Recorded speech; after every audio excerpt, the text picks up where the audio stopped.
Welcome back to the Traders Network. I'm Michael Yorba, your host. Thanks for joining us. We're also streaming to you live on yorbamedia.com and broadcasting to you from the Dallas KFXR 1190 AM Clear Channel studios.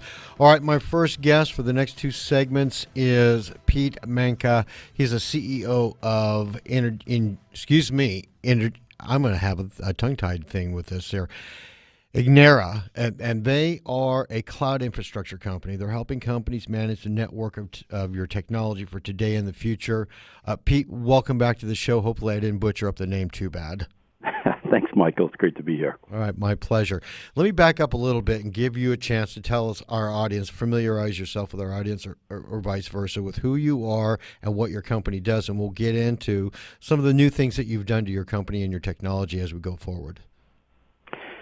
Sure. So the company Egenera has been around for 14 years, and we were started many, many years ago really with the premise of simplifying customers' data center infrastructure. And when we started the company, we really tried to come at it from a customer perspective and look at how we can just simplify the management of the customer's environments. And as technology's evolved and as the company's evolved, we've pushed more into the cloud space over the last several years. And as cloud has taken on a bigger component of data center use and data center spend, we've transitioned our product and our company to be about managing cloud resources and managing the cloud. And again, trying to do that in a way that simplifies and makes it easier for our customers to manage their applications, manage their infrastructure. I really like your tagline, mission control for your cloud. That's well suited. I really appreciate that. Thank you. You're welcome. Now, let's start off by talking about some of the 2013 enhancements that you've made to your product. Right. So in 2013, we really expanded the product to take it from, really kind of simpler basic cloud management to be much more open, much more heterogeneous, and much more hybrid. And I'll describe what I mean by those. We started off originally as a company that our cloud product was able to manage slices of machines, if you will, slices of resources, like most cloud companies. And we then added the capability to provide our customers with the ability to choose between having just slices or offering the whole physical server that itself to the customer via the cloud. And then we started offering our customers the ability to manage multiple different vendors' hardware, multiple different vendors' virtualization technology, and finally, and most significantly this past year, we added the capability for the customer to manage a hybrid cloud environment. And what that means is manage a cloud environment that spans both the internal behind-the-wall private cloud, if you will, all the way out through to public clouds like Amazon's or Rackspace or SoftLayers, giving the customer really the ability to have the best of both worlds from a single management interface. Talk to us about the types of organizations that you work with and the way that you, we'll drill down into, you gave us the overview on it, but drill down into some of the specifics of how you help companies perform better by the use of your services. Sure. We target two main markets. We target the private cloud market, which is typically enterprises. When we say mission control for your cloud, we're really talking about enterprise-class cloud capabilities. And the enterprise market looks for things like security and disaster recovery and high availability and all the protections required around their applications. So in that private cloud market, we're enabling our customers to have the ability to very quickly create agile resource pools and manage them as if they're a cloud of resources. The other market that we target, and we've been quite successful in lately, is the service provider market. The service provider market itself is going under tremendous change with what's going on in the public cloud markets, and they need to be able to offer something very quickly to their customer base. And we enable them to very quickly come up to speed and come up with a cloud of their own, something they can brand themselves and sell to their customer base, so enabling them to continue to service their customers and not necessarily lose those customers to a public cloud environment. Interesting. Now, just so first, because not everybody is up to speed with this product, this industry, the service that Sure. you are. The way that you are making the leaps and bounds of technology and coming in and servicing needs that some people don't even know, is it solely through software applications, or is there hardware involved? Talk to me about that. Yeah, I mean, it's first really trying to understand what the cloud is, because the Yeah. name is just so overused in the industry. And when you look at the way IT has been managed over the years, typically it's either been managed inside a data center by a team of IT professionals that a company might hire, or it could be outsourced to a large vendor or a managed service provider like say a Savvis or a CenturyLink now or one of those companies. What the cloud does is the cloud is really taking that outsourced model but adding some capabilities around self-service capabilities, location independence, and real fine-grained billing. So rather than you owning the hardware or you renting the hardware from some outsource company, really what you're doing is you're buying slices of hardware when you need them and where you need them. And those slices could be as small as by the hour, by the day, by the month, by the year. And so when I talk about cloud, I'm talking about the ability to, from a self-service point of view, the end user, which is an important part of cloud, can actually go rent those resources, as they need them, when they need them, and then when they don't need them anymore, turn them back off. And that's an important part of cloud. Is it automated to the point where we don't? What your technology says we don't need this anymore, so let's shut it down, or is there somebody actually has to go in and manually say, you know what, we've done a monthly overview and now we're past that our peak point? Yeah, it can be either way. It Okay. really depends on the cloud software. Our company or our software allows you to do it either way. You can decide to turn off the resources, or you can schedule them to be turned off automatically, based on usage patterns or based on end of month or whatever you want to put as a metric to turn things on and off. Okay, that was just an aside for me. Now I wanted to move forward a little bit. Strategic relationships. You've had some new strategic relationships in 2013. Bring that out for us. Sure. I mean, traditionally, our big relationships have been with the large technology companies, IBM, HP, Fujitsu, Dell, VMware, EMC, NetApp. Those have been our traditional partners, and I think they're most software companies' traditional partners, the large hardware or platform vendors. In 2013, we started shifting our focus really towards the managed service providers. And, I mentioned them earlier, but these are companies that are looking for ways to compete against, what I would call the Walmart of the cloud, which is Amazon. And these managed hosting providers who are struggling to keep their customers from going to these public clouds need a way to offer a compelling solution that is differentiated from Amazon, but is also competitive against the public clouds like Amazon out there. And they look to us to help them very quickly get a cloud up and running that they can sell as their own, brand as their own, essentially a white label cloud that enables them to offer their customers an alternative and keep them in the fold. I would think that the IPTV, the Internet Protocol Television industry, which is emerging, they have fluctuating audience levels, and sometimes there's huge amounts of people coming in, and I would imagine that this would be a natural fit for that industry sector too. It's a perfect fit, and any application or any type of user that has that kind of fluctuation or that need to grow or shrink on demand is a perfect fit. We have a customer in the electronic mortgage brokering services industry, where they essentially take the paperwork, the stacks and stacks of paperwork, and they electronify it, and they allow back-end brokerages and front-end customers to do the transaction through electronic process. And you think about that based on interest rate fluctuations and based on the home market, the housing market, their demand goes up and down, weekly, monthly, quarterly, based on those factors, and they leverage our product to allow them to flex up and flex down as needed. It's a perfect use for that kind of technology. Sounds great. Let's take a break now and cover what's going on in 2014 for you on the other side of the segment. All right, Pete? Sure. All right, we'll be right back with Pete Manca, CEO, and I'm not going to pronounce this right, but I'm going to try it, Egenera. And by the way, they are having a webinar on this technology February 26th. Go to their website, egenera.com. And special thanks to Monk Media and 1-800-Public Relations for all, publicrelations.com for all their PR and media support. We'll be right back. Welcome back to the Traders Network. I'm Michael Yorba, your host. Thanks for joining us. We're also streaming to you live on yorbamedia.com and broadcasting to you from the Dallas KFXR 1190 AM Clear Channel Studios. My guest this segment, Pete Manca, CEO, Egenera.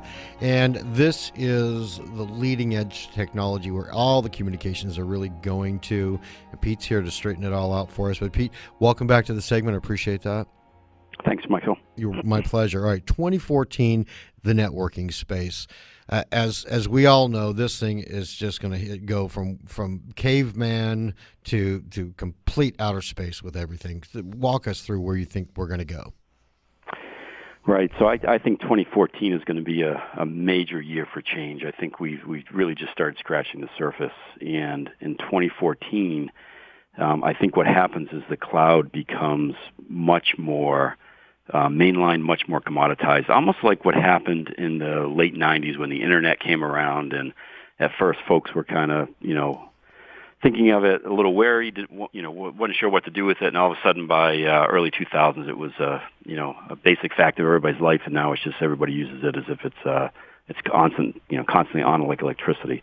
And I think the cloud's going to make that same transition over the next year or two, and into the future. And what I think is going to happen is I think the clouds that are out there now are going to become much more specialized.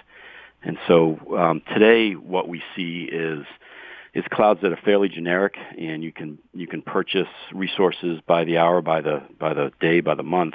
What we're going to see is clouds that are specialized in terms of security, maybe in terms of applications like an SAP or an Oracle cloud, maybe in terms of reliability for easy failover or easy disaster recovery. And I think as those clouds become more specialized, it's almost going to be like a shopping mall where you go and you either go to the high-end stores and you want to get certain types of capabilities or certain types of resources out of that store. Let's stop right there. Give us an example of what you think the capabilities are, or the shopping list could look like. Well, I think it'll be spread across things like application verticals. We see some of that today. Salesforce.com is a perfect example of an application vertical that is a cloud application. I think that'll happen for a lot of different verticals within different industries. There may be medical applications that pop up around the whole Obamacare support infrastructure. I also think there'll be capabilities around service levels. Maybe you want just a cheap, inexpensive, I'll use Walmart again as the example, but you want sort of an inexpensive cloud resource, and you don't care if it fails once a day, once a month, once a year. But maybe there's other clouds that guarantee you uptime, guarantee you that it'll stay up for the whole year minus, 5 nines availability or, a few minutes a year.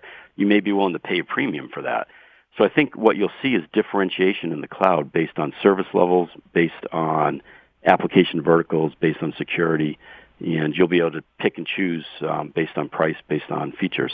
When it comes to breakthroughs on technology, like you're talking about, cloud technology, countries tend to invest a lot of resources in the early stages of something that could be this epic.